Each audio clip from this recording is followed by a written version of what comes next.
Okay, the time is 3:40 p.m., September 19th, 2025. Okay, I am now allowed to report the bomb in the bathroom. And I'm allowed now to report the dead body on floor 1. Okay, at no way at all could I have reported anything in this compound until I got that letter. Okay, so yes, you're correct in deducing that. I had to wait till I possessed the letter, published the letter on the internet. There's your more evidence. It's fraud, it's fake, it's incredibly capital punishment, it's terrorism, it's all of it that we know it is. Thank you for sending Heidi Granger more mail in the terror cell. Okay, I could not talk about this place until I acquired that letter in my possession, which I have now, okay? First of all, the dead, stinking, reeking, chopped up, dead body is on floor 1. It's right on the base of the staircase going up to floor 2. Okay, that area, I've taken multiple photos and pointed to a spot right there. I cannot go out there and film it. It's not going to happen. So enough said about that spot. It's on the floor 1 right before you go up the stairs. Okay, it reeks. It covers a perimeter of about 4 feet by 5 feet. It reeks. How strong is that? It's stench level 5. Coming from one spot, so strong, it's not hard to investigate and know there's a dead body and know where it's coming from, okay? It's from underneath the wooden floorboards. All right. And that is a stench level 5. It's definitely a decomposing dead body. I'm not allowed to talk about that stench, okay? But it's a stench of the decomposing bodies that I am well familiar with here. All right, so there is a dead body downstairs. It is stinking up the whole entire first floor at 3:43 p.m. I went down and collected that evidence mailed to me in the USPS postal system about 5 minutes before I published it on the internet. So do the math with the time as it ticks, and I announced the time, okay? All right. When I was about 4 steps above the first floor, you got 4 more steps going down to get to the first floor, is when you can smell this dead body, and you're like, whoa, this dead body down here, and there's no question of where it is by the time you're standing right over it. And you move around just a little bit down there, you can tell, oh, it's here. It's under the floor right here, under the wooden floorboards. So they got a corpse stuffed there. And I collected the mail, and I came back in, okay? Did what I did with the evidence, and now I can report the bomb in the bathroom. So this bomb, I can't say anymore about what it smells like, where I've detected it. The only thing I'm allowed to say is it came with the construction men. Now I can talk about the construction men too, which I haven't really been ever allowed to do.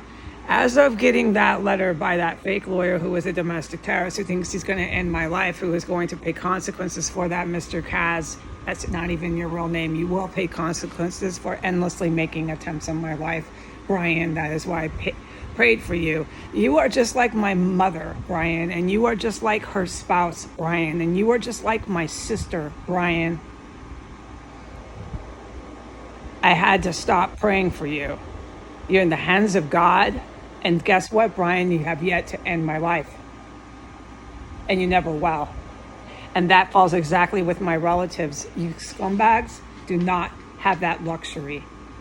All of you scumbags, Brian Cass and my relatives will never see that day. Okay, so nice white people. Yeah, I know. I'm not after white people. There's some really nice white people on the earth, as you can see by the TV shows I watch. All right, anyways, these people I'm related to in my bloodline are not nice white people. Oh my God, no. It goes to the cousins, it goes to the aunts. It's just nasty, nasty people. And they're not going to enjoy lap of luxury watching me suffer on YouTube, on Instagram, calling their cops on me, calling whoever they like on me, saying trash and malarkey about me till the day they die. You know, all I wanted from my relatives was to just, can't you back off? Can't you find Jesus and ask for forgiveness? Can't you ever just stop? Anyways, apparently no, and neither can this fake lawyer with a fake name named Brian Cass. And he's in the hands of God, and that's the process I took. I prayed for my mom and I forgave her. I told her I forgave her and I meant it, okay? So you can be angry, but you can forgive someone, and that's exactly what I've done with my biological mother. I prayed for her, and I prayed for her spouse, and I prayed for my sister, and I prayed for all of their souls, and I put it to rest, and I gave it to God. I don't spend my time continuously praying for them. You can't. They're going to do what they're going to do with their lives. I prayed for that man one time. He came back and he came back and he came back again, over and over, making attempts on my life. So whatever Brian Cass has chosen to do with his life, there's consequences for it.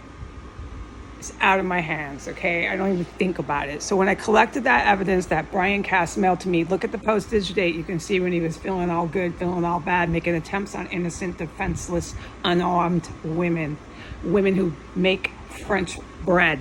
That's the man who sent the letter. He's going to go get her. She's making French bread. She's unarmed in her room by herself. Let's make another attempt.